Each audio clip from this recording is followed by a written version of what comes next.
Well, good morning, everybody, and welcome to Wednesday, which means every Wednesday, compliments and courtesy of VicHealth, we look at sport differently. Doing sport differently is the theme. It's the brand. It's the idea. And today, I'm really excited to be joined by Rochelle Olsen from Escaping Your Comfort Zone. Rochelle, welcome to the Sports Community live stream.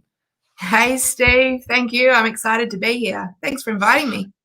Oh, I can't wait to have you retell your story. So take us, escaping your comfort zone. What is it and why did you start it? Okay.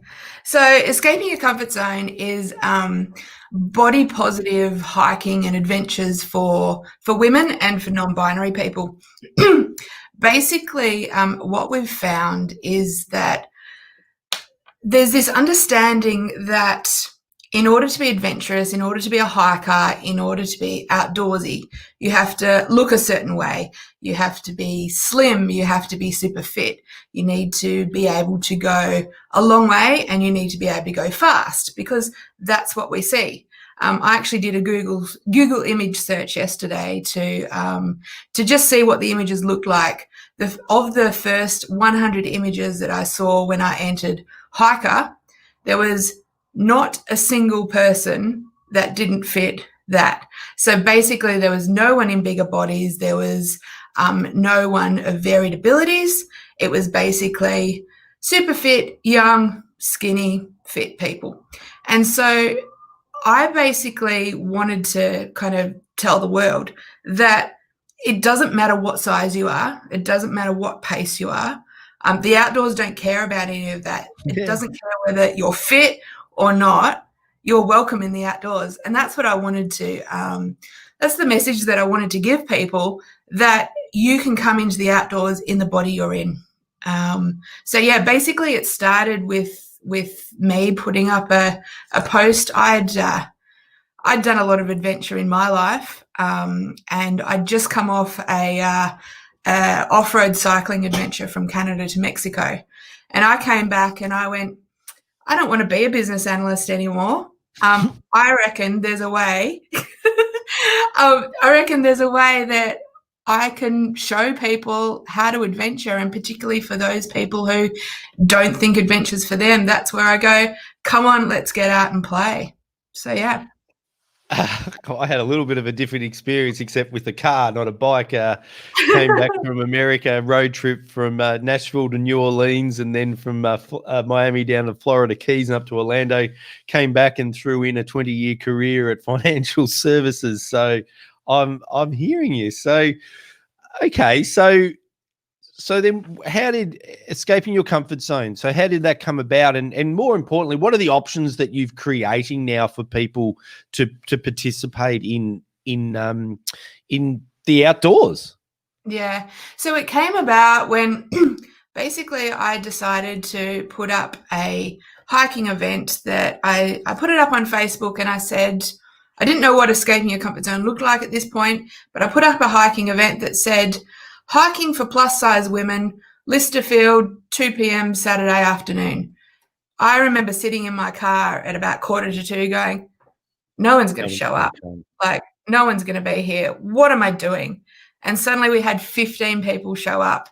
And I think there was 12 of them that totally strangers to each other, total strangers to me. They showed up and we went for an awesome hike around Listerfield. And from that point, it kind of snowballed, and more people came, more and more people wanted to be involved. And my intention at that time, as it grew, was I was originally advertising it for plus size women. But what I wanted to do is, I hate labels. I hate labeling people, and labeling people based on a size is terrible. However, at that point, people said to me, when I saw those words, I knew it was for me.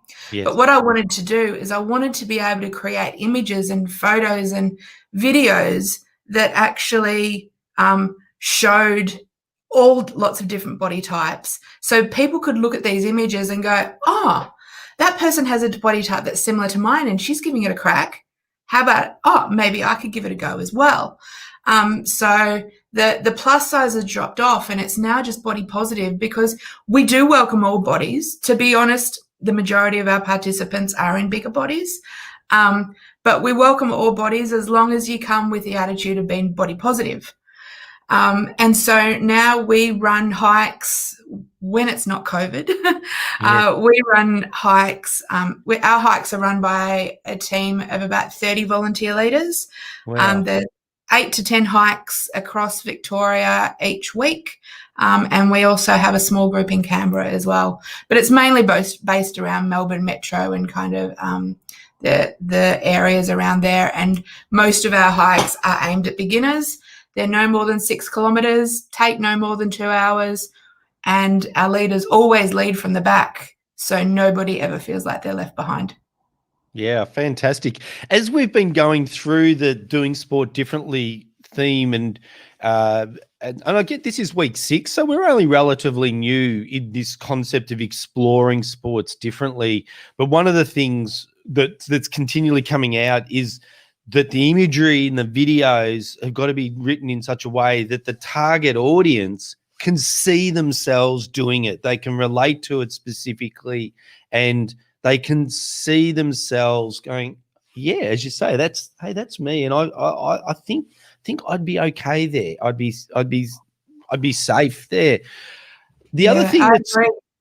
Oh, sorry. And in that vein as well is, I think it's quite important to show awkwardness, like, for want of a better term. Like, say for instance, we've got some footage of a trip that we did up at Mount Buller, and it involves crossing a small river on stones, and the footage of like some of the participants in the group being really awkward about going, oh, I don't know where to put my foot, rather than showing the perfection, it's showing the real. And it's okay to be real. Yeah, exactly. And one of the other big things, and I still haven't put the video together yet, but there's some footage there that we want to celebrate the huff and puff. A woman said to me once on a hike, she said, I really like this group. She said, when I hike with my husband, I'm always trying to pretend that I'm not huffing and puffing, because I don't want him to see how unfit I am.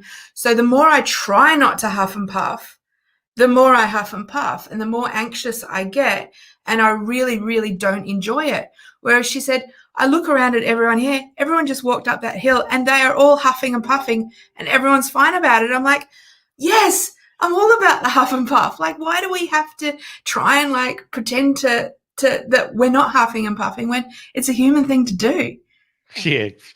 I've my COVID thing is to run 5Ks every day and on a running track, so dead flat, and the huffing and puffing is something I can relate to unbelievably. And the stopping and trying to breathe thing too. Well, so we got at least 9 online at the moment. So thanks very much for joining us in the live stream. So if you've got any questions for the Rochelle as we go through, love for you to ask those questions in the comments. And I guess the other thing that's come out of the Doing Sport Differently theme, which me as a person who's always been in sports clubs from as long as I can actually physically remember, it's my job to walk into sports clubs. I'm starting to understand that it's a really big deal for some people to go from not doing anything to even taking that very first step on the walking track. And this is something I'd never really understood until the last 4 or 5 weeks, to be honest. Is that the experience that you've had with escaping your comfort zone? For sure. From the start, we've had people say to us that they've come along to a walk, but they've sat in the car and haven't gotten out because they haven't been able to bring themselves to get out.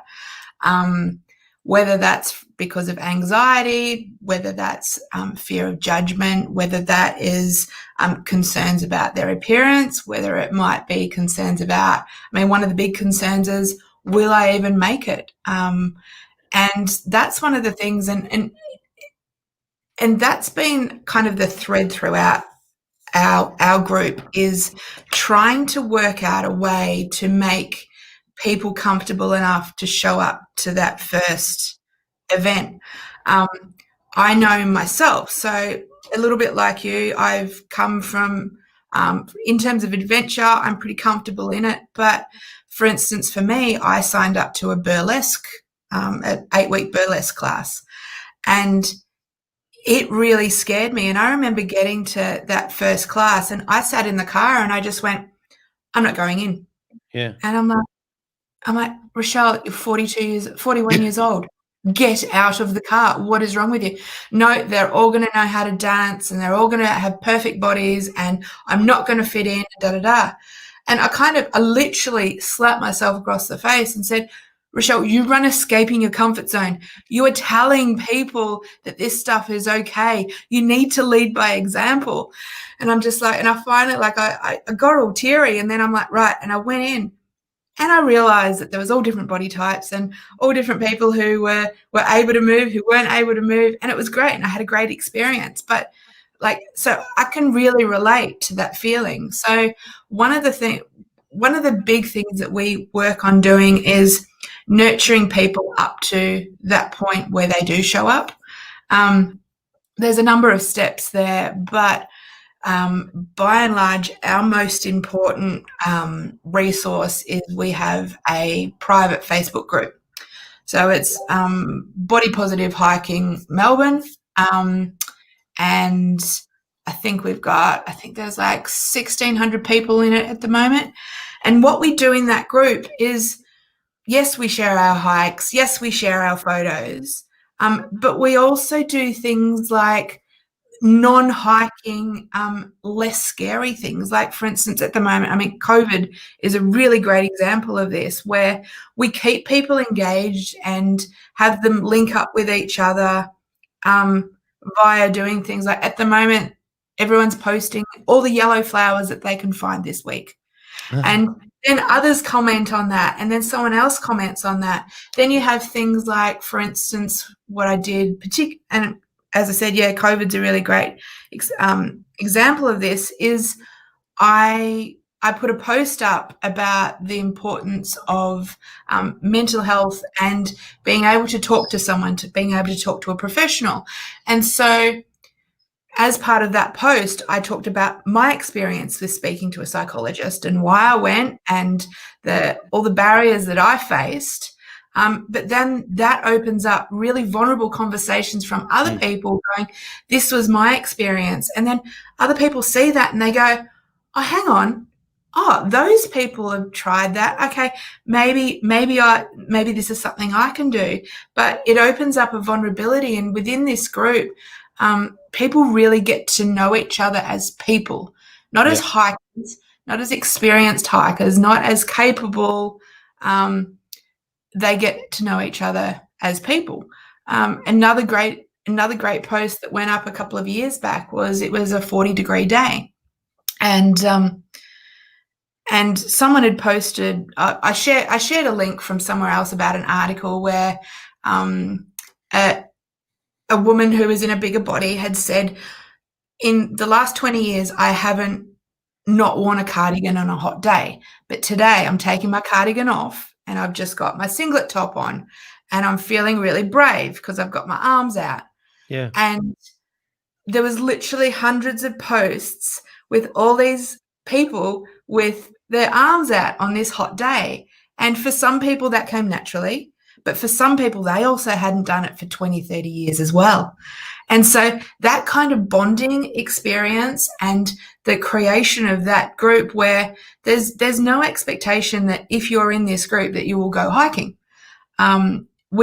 Of those 1,500 people, we've probably had about 600 or 700 of them come hiking. So about half, but there's half in there that haven't been hiking yet. And what we realize that when we do ask the people who do start to come hiking with us, how long have you been in the group? Sometimes it might be 2 or 3 years. They've been watching on and waiting for that right time where they feel comfortable enough to come join. And I just I don't want to skip over this because particularly for those of us that have been in sport for a long period of time, the thought that going from the car to the sporting facility, it is so foreign. But what we now understand, firstly through the research that La Trobe Uni and VicHealth have done, and now through the storytelling of the clubs coming in that doing sport differently program, is that it's a tremendous barrier. And so it's really, if we can, but that's all it is it's just a barrier. So how do you remove that barrier? How do you make it really comfortable for the person to have the confidence, even though they might be really anxious or even terrified, driving into the car park and turning the key off? Well, we don't do that. We press the button and then we slam the door and we walk confidently over. How do you get them to that stage? What are those steps? Yeah, another one of the things that we do is, so we have small groups. So our groups are no more than 12. And we do that for a number of reasons. First of all is because it makes for a much nicer experience when you're with a small group. The leader can still give each person a personalised attention. And also, we don't want to be one of those big groups of 30 on the trails that you might come across. But in saying that, when a leader will post something, so we use Meetup at the moment as our events management system. When the leaders post up, they give people the opportunity to contact them if they're a first timer. And sometimes it might just be a quick chat with the leader or a quick messenger with the leader. And some of our leaders, like I've done it in the past as well, I'll say, okay, I'll get there half an hour beforehand. And I'll meet you there then. And then we can chat, and then that person they suddenly know someone and they're not trying to share my time at that point when they first arrive. Because there's one of the really important things is if someone has been sitting in a car going, is this for me? Is this not? Should I get out? Should I not? If they do decide to get out, that very first interaction will prove to them whether they've done the right thing or not. Yes. So if they get there and everyone's talking amongst themselves and no one knows they've arrived, they already feel on the outer. And at that point in their head, they're like, see, this is what I thought it was going to be. They're not going to like me. I'm not going to fit in. So it's really important that, this is what we tell our leaders and also our participants, that we kind of keep an eye out for new people and welcome them as soon as possible, because that very first interaction can taint the whole, like they might have it might be an amazing hike day, but if they were made to feel on the outer or excluded in any way at the start, that can really taint everything. And it takes a real conscious effort from the leader's perspective, because as you said, like the leaders there, this is easy for them. And most of the participants, they've been doing it for ages, so it's easy for them. And it's just about remembering and having that empathy for that new person. And one of the things that we found really works really well as well is the fact that so all of our beginner hikes are open to new people. But every now and again, probably once a month, I'll flag one of our beginner hikes as a newbie hike. And suddenly all these new people come in, and they're welcome on every hike. But because this one says newbie, they feel a sense of belonging already. And they also know that there'll be other people who are feeling a bit out of their depth as well, which is really important, that bonding thing. Well, speaking of bonding, and thank you, Nina, for the question. Sorry, it's taken me a little while to get to it. Did you find many people bring friends and or family along with them for support, or worrying that they wouldn't know anyone? So do you see them coming in twos like Noah's Ark, or is it more individual? Yeah. We do see a little bit of that. Sometimes there's been a few scenarios where you might have a pair of sisters, and the more active, more outgoing sister will come along with the less outgoing sister to Mhm. basically introduce them. And Yeah. generally and it'll work two ways. Both of them will stay and keep returning, or the more active sister will drop away. Because basically she's introduced the less active sister and less confident sister. So that's been really good to see. One of the other things too is people will people often will bring their dogs because that in itself Mm. is a security blanket. Yep. And also, if you've got nothing else to talk about, there's always the dog to talk about. There's Yeah. always and the dog is almost your introduction to people. Yep. And we find that we have a lot of people who might feel socially awkward. What to say, don't know what to say to new people, don't know, may not feel comfortable like making small talk with strangers. I think we all get to a point of our lives that we can't be bothered making small talk with strangers. And having the dog there is it means that if they don't want to talk, they've got the company of the dog, but at the same time, it makes for great conversation. The same with sometimes people bring their kids as well, and people are more than welcome to do that. Although we do find that quite quickly, these hikes and adventures become about self-care for the person. Yes. And that involves being away from their kids quite often. Yeah. Yeah. Yeah. Yeah. Yeah. Absolutely. The social side is Mhm. is again a really strong theme coming through all of the doing sport differently case studies, if you like, and in a number of instances, the activity is secondary to the social connectiveness, which is what you talked about earlier. Is that how you see it? Is it the activity that brings people back repeatedly more than the social, or is it more the social and what's that side of it like? Yeah, it's interesting. So initially, people will say they're coming for the activity, Yes. but they end up with such good relationships and good friends, and people start to feel like they belong, Yeah. and that's what they keep returning for. I mean, luckily for us, we also get to go out to some amazing places and see Yeah. some amazing sights, and I often used to say back in the days where I worked at Telstra. I got banned from telling anyone about what I'd done on the weekend because it was always something really amazing and epic. And so now these days we talk about you've got something to talk about around the water cooler now. Like when Yeah. someone says to you, what did you get up to for the weekend? You might not want to say, oh, I watched Netflix or I did a little bit of crafting. It's like, I went and did this really big hill and we saw this waterfall and it was amazing and we camped or that kind of thing. So so that in itself and the connectedness, like the lifelong friendships that I've seen as part of this group are phenomenal. I remember there was the first ever leadership training that we did. So one of the things that's also different about us is we, by and large, we source 80% of our leaders from our participants. Yeah. So our leaders don't come in as being outdoor leaders and experienced in that way. They come up through the ranks.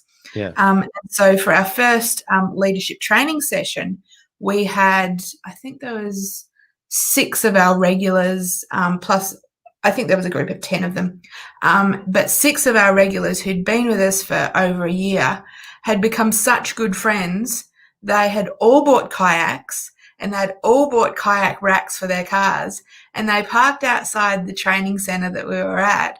And they were just all lined up, all these cars with kayaks on the roof, because they were all going to go kayaking together Yeah. after the training session. And these were people who had never been active, never been outdoorsy before this group. They suddenly had their crew to do it with. And Yeah. that's so exciting. And one of the things that gives me a lot of pride as well is the fact that I will often see that people from the group are going off and doing there are like different adventures together through people that they've met through the group. So, and that for me is so many people seek inclusion and seek a way to feel like they're part of something, and it's so important to offer that. Yeah. Yeah. Well, and it comes down to basic human psychology, doesn't it? Maslow's hierarchy of needs. We want to belong to something, that sense of belonging. So every journey to that point is different for each different group. And you seem to have created a wonderful journey for people to get active in the Great Australian Outdoors, which we're very lucky to have just on our doorstep.